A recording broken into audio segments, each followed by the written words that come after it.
The 2011 Irish Coffee Making Champions here on board. I'm just going to give you a little history of how the first Irish coffee was made, and then I'm going to show you how we make our Irish coffees.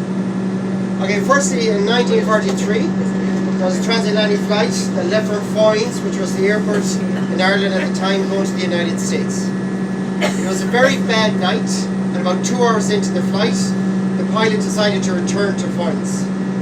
The owner of the restaurant was a man called Brendan O'Regan, and his head chef was Joe Sheridan. So Joe Sheridan decided to return to the restaurant just to make the passengers some coffee to warm them up, and to lighten their spirits he put some whiskey through the coffee.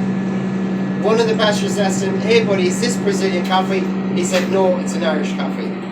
So it's as simple as that. That's how the first one was made. Joe Sheridan did immigrate to the United States, to San Francisco.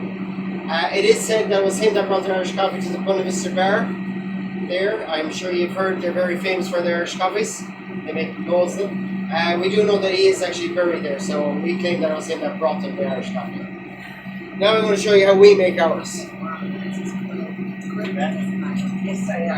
We always make an Irish coffee in a glass. We put a metal spoon into the glass and put in boiling water. Your metal spoon will stop the glass from cracking. So when your glass is hot, throw out the water.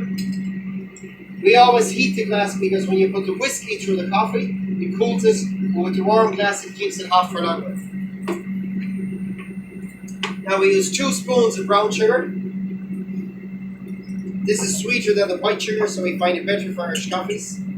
I know a lot of you had Bailey's coffee, so we only put a half a spoon in the Bailey's coffee because the Bailey's is sweet as it is, so you don't need as much sugar.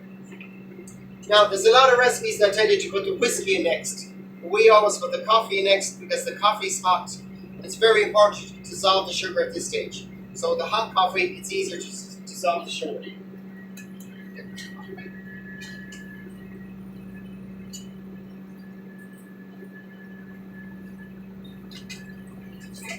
As you see, we use Irish coffee glasses, and your measure of coffee is just up to the top of the handle.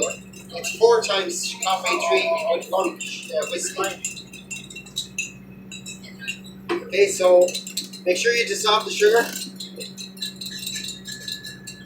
Now this is a shot of whiskey.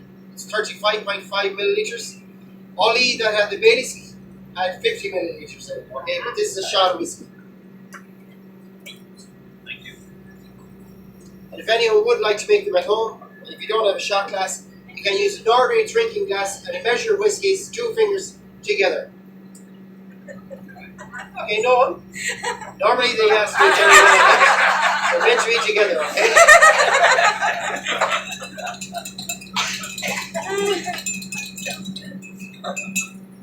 Now, this is just ordinary whipping cream. We always lightly whip it on board and we spoon it on. You can use pouring cream if you like, but if you do, you must pour it on the back of the spoon. So if you're using pouring cream, you touch the spoon against the glass, pour it in the back of the spoon, that'll make it float. We just use ordinary whipping cream. And there's no sugar in the cream. If you have sugar in the cream, it makes it heavy and it'll fall. So the sugar's in the coffee, no sugar in the cream.